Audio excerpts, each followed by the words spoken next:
In this class, we'll take some practice exercises from notable past standard past questions. Subtract 5899 from 7.3. 5.899 from subtract from. So we're subtracting 5.899 from 7.3.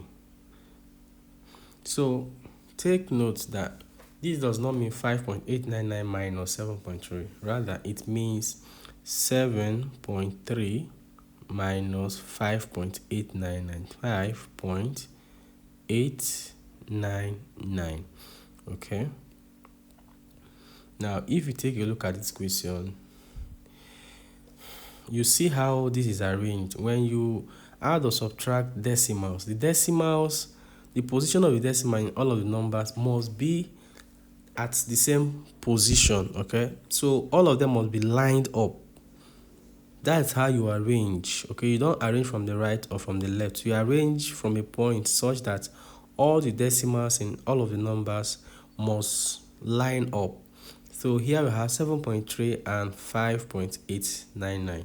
Okay, at these positions where we have 9 and 9 at the 10th and the 100th and the 1000th position, but for 7.3 we don't have, so we'll assume that what's there is 0. So we're going to assume that this is 0. In fact, we're not assuming. Okay, what's there is 0 because 0 means nothing. Since there is nothing there, I will need to subtract. That is 0 and here is 0. So look at this subtraction now. If we cannot take away 9 from 0, so we try to borrow from this 0. There is no number there, so we'll move to the next number, which is 3. We'll borrow 1. Here we're left with 2. Okay, because we borrowed from the first, that's the position at the 1000th position, but we need to pass through the 100th position. So the one we borrowed, when we add it to here, we have 10. We'll have to take away that 1 again. Here we'll be left with 9 now. And then we'll come here, that will be 10. 10 minus 9 will give us 1. So here we'll have 9 minus 9 will have 0. Here we're now left with 2. 2 minus 8 is not possible, so borrow 1 from 7. Here will become 6. Okay, add to the 2, that will become 12. 12 minus 8 is 4. And then we'll have 6 minus 5. That will give us 1. So we have 1.401. Okay, so when we subtract 5.899 from 7.3, we have 1.401. Here we will also add addition. Okay, these are the simplest things you need to know. Add 12125. We should add 170 and 55 and then 9. Okay, so all they want you to do here is how you can arrange. Remember, if we do not have decimals, then we arrange from the right. For 170 we have 0, 7 and 1, and for 55 like that. For 9, we always start from the units position and translate to the hundreds, to the tens, to the hundreds. That way, moving up the place values. Okay, so we are adding. This is addition. Sum. 5 plus 0 is 0. 5 plus 5 is 10. 10 plus 9 is 19. So write 9 and carry 1. 1 plus 2 is 3. 3 plus 7 is 10. 10 plus 5 is 15. Carry 1. 1 plus 1 is 2 plus 1, 3. And then 2 plus zeros, we have 2, and then we have 1. So we have 1, 2, 3, 5, 9, which is like 12,359. Find the missing number. 5, 6, 7, 5, 4, 8, and then there is a missing number here. There is a missing number there. So, and then we have 9. And then the answer is 6. Here we have 8. And here we have 7. This is subtraction. So 5 minus 9 is not possible. Okay. So we borrow 1 from 7. Here we're left with 6. And then add the 1 to 5, we have 15. 15 minus 9 gives us 6. Now we have 6 minus something to give us 8. And we know that because we have number 6, okay, we can only subtract 5 or 6 minus 4 or 6 minus 3 or 6 minus 2 or 6 minus 1 or 6 minus 0. Okay, take a look at the word reasoning. Okay, I'm not trying to use a formula for this. Okay, what I'm trying to explain is that if we are subtracting something from 6, the only numbers we're supposed to get are either 1 if we do 6 minus 5. If it's 6 minus 4 is 2. If it's 6 minus 3, we'll have 3. If it is 6 minus 2, we're supposed to have 4. If it's 6 minus 1, we're supposed to have 5. If it's 6 minus 0, we're supposed to have 6.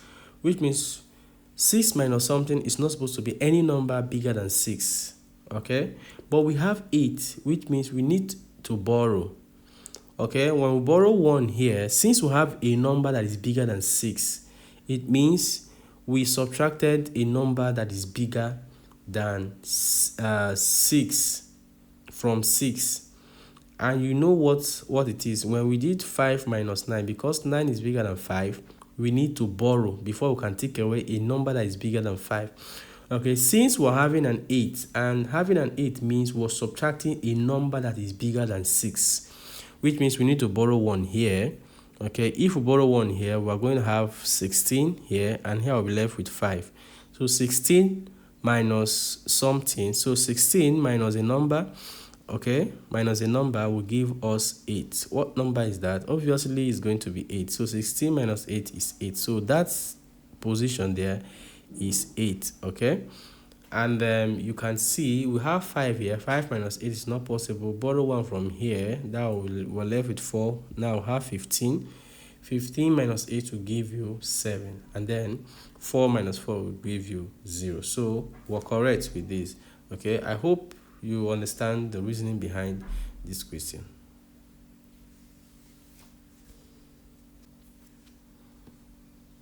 Simplify 3 over 5 times 5 over 6 plus 1 over 2. Okay, simplify. So we are going to take care of what's in the bracket. So inside the bracket we have 3 times 5 as the numerators. When we multiply fraction, multiply numerator by numerator, and then multiply denominator by denominator. So I have 5 times 6. So if we look at this here, we can see that some things can cancel out, can divide out. So 5 can divide itself, and 5 can divide 1. Okay, 3 can divide 6. So 3 can divide itself. 1, 3 can divide 6. We have 2. So on the numerator now we have 1 times 1 all over. On denominator we have 1 times 2. And then when we finish up with this, we're going to add 1 over 2 as the question instructed. So 1 times 1 is 1. 1 times 2 is 2 plus. Now we're done with the bracket. Everything in the bracket gave us 1 over 2. And then we'll have 1 over 2. So we're now left with solving half plus half. Because the denominators are the same, we'll pick one denominator. Numerator here is 1 plus numerator here is 1. So 1 plus 1 gives us 2 all over 2. 2 can divide itself 1. 2 can divide itself 1. So we have 1 over 1, which is something as 1. Okay. There are 141 pupils in primary 6. There are 141 pupils in primary 6 of a school. 1/3 are boys. 1/3 are boys. So there are 141 pupils. Everybody 141. 1/3 are boys. So that means 1/3 of 141 are boys. And the question is saying how many girls are there in that primary 6 class? How many girls are there? So since we know that there are 141 pupils, they said 1/3 of this total number of pupils, 141, 1/3 of them are boys. Boys, take note. So let's solve this. Okay, 1 times 141 is 141. All over 3 times 1 is 3. So can we divide? 3 divide 14. 3 times 4 is 12. So we have 4. Since it's 12, that means we have a remainder of 2. Move the 2 to 1, we'll have 21.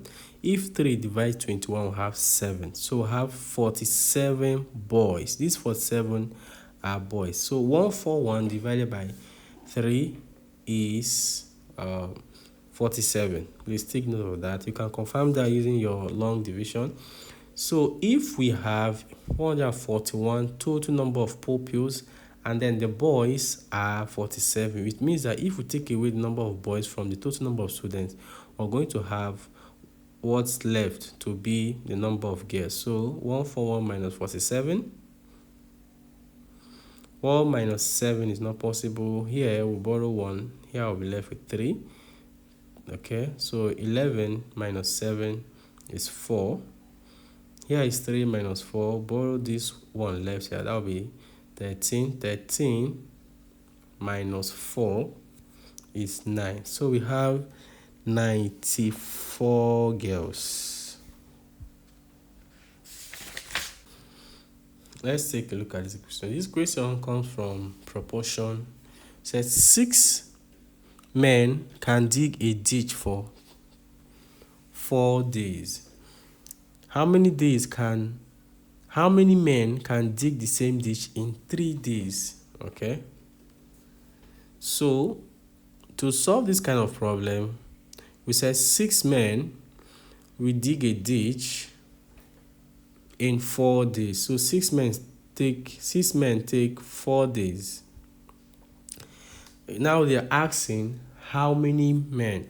We don't know. So since it's what they're asking, let's represent it with a letter. And then these men they're asking, say how many of them can dig it in 3 days. 3 days, okay?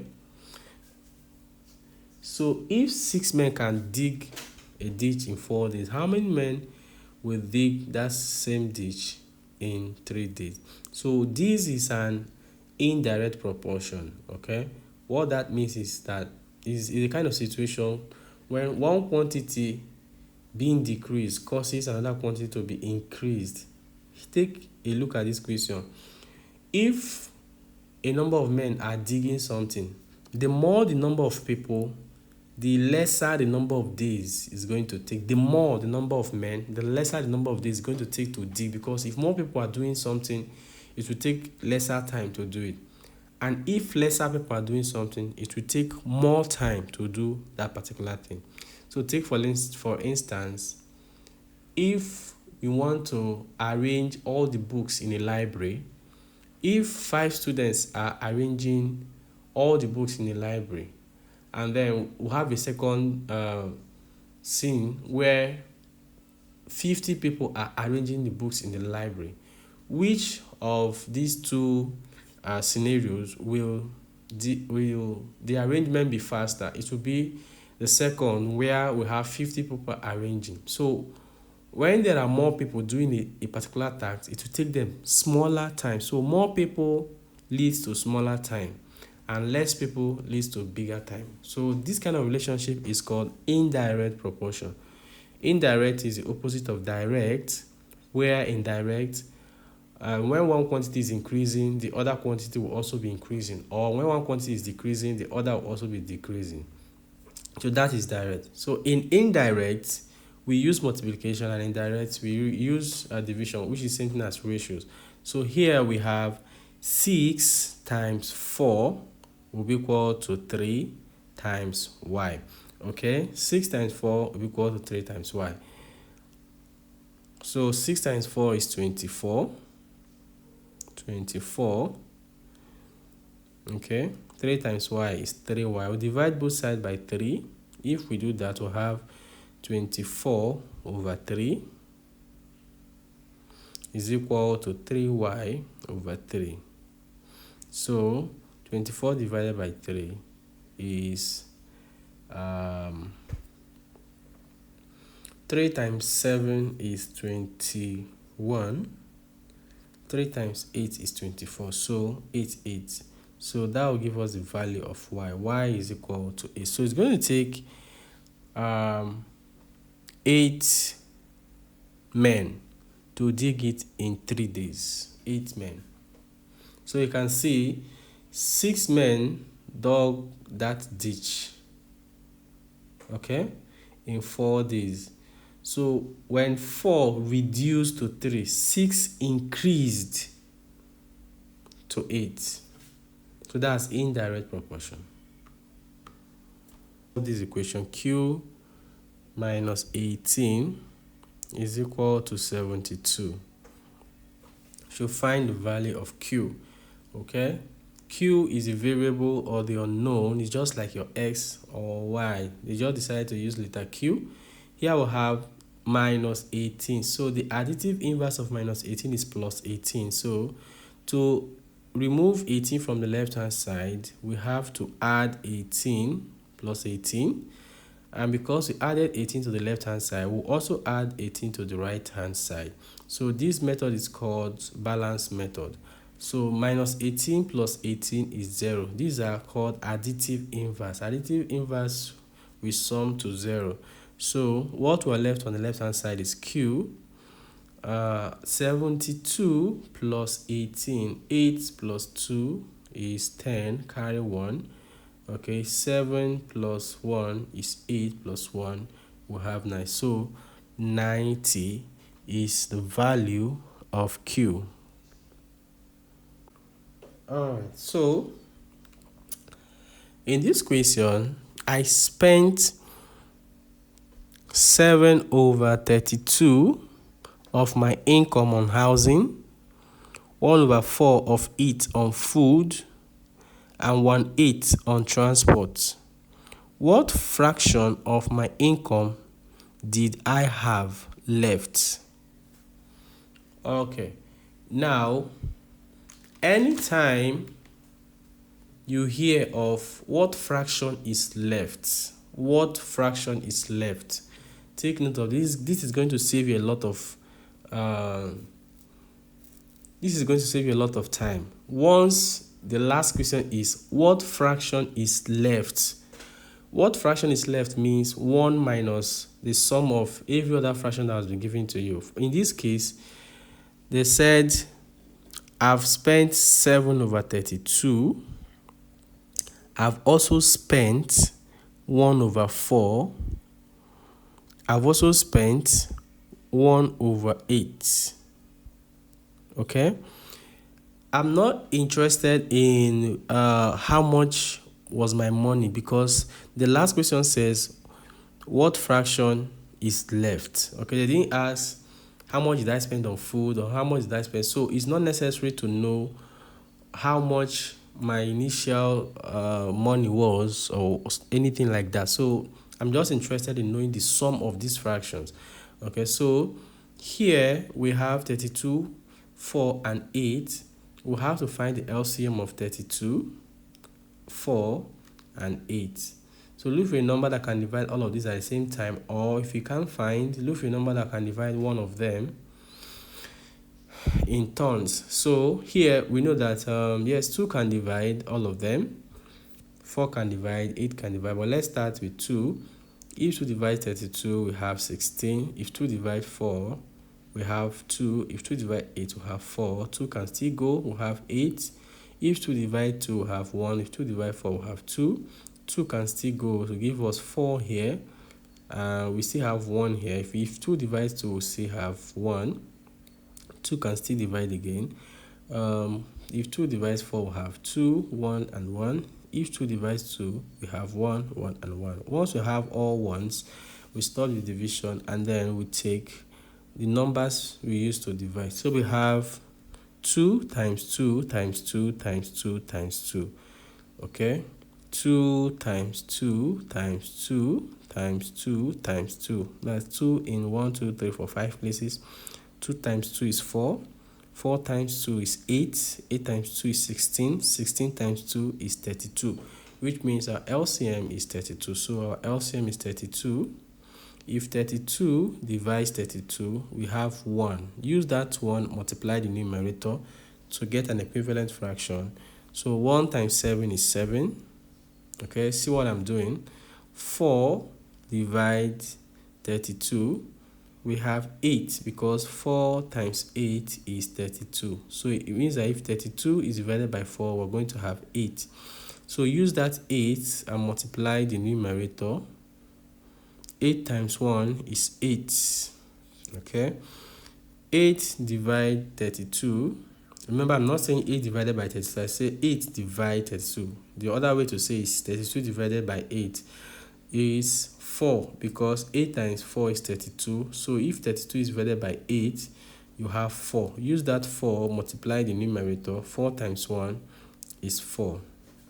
So in this case, we are now left with 7 plus 8 plus 4.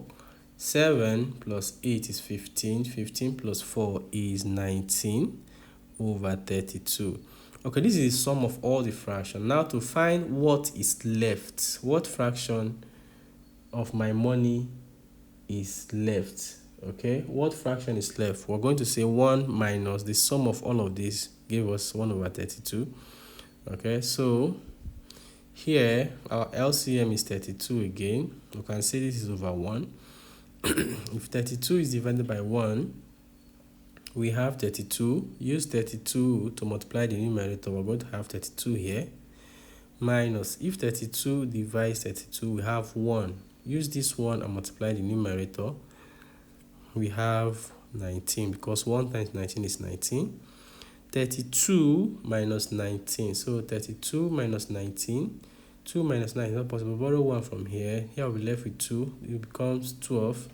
12 minus 9 is 3.